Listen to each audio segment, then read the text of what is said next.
Welcome to Graphic Policy Television and Board Game. Today we're doing a dual review of Magic number 4, the series based off of the popular collectible card game. This has been an interesting series so far. I think it's done a really solid job of balancing people's knowledge of Magic the Gathering and just general storytelling when it comes to comics. And, you know, we'll get to it in a little bit. So it's written by Jed MacKay, illustrated by Guara, colored by Arianna, Consonni, and then lettering by Dukeshire. So the story takes place in Ravnica. There's been attempted assassinations and destabilization of the guilds and the system, and three planewalkers,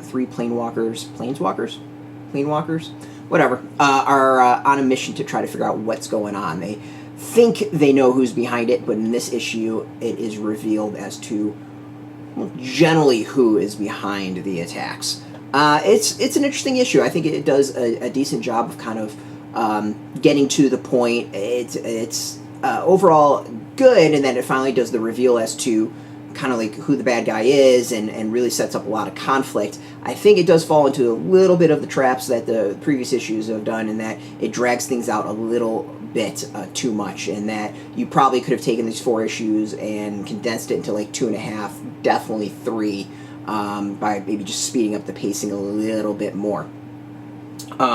But overall, like, it's a good issue. I think overall the arc is really solid. And what I think I really appreciate about the comic is that it is a comic first and then tie-in second, in that this isn't one that has to name-drop spells all the time or characters all the time. They are part of the setting, but you could take this and maybe turn this into like any small town or something like that, and it would still totally work.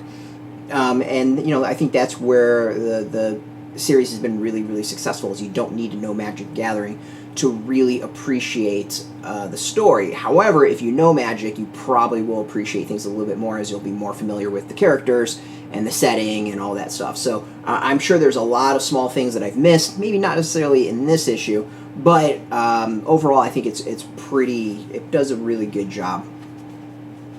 The art is cool. Like, I dig the art. I like the styles.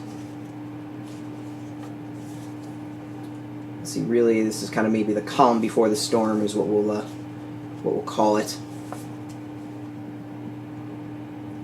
And we'll leave it at that.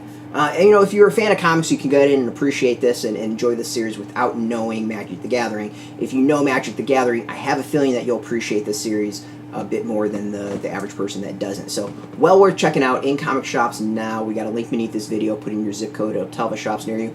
No shop, no problem. We have some affiliate links. There are affiliate links, so we get a small percentage by doing that. You help support our site, so thank you. And just watching our videos support us, so thank you for that. Now, if you're into comics, check us out every single day at graphicpolicy.com. We're on Twitter, Facebook, YouTube, Tumblr, all at Graphic Policy, keeping it nice and consistent. If you're into board games, card games, tabletop games, check us out at boardgametoday.com. Of course, we're on Instagram, Facebook, YouTube, and Twitter. As always, thanks for watching. Until next time, keep rolling those dice, keep reading those comics, and get your geek on.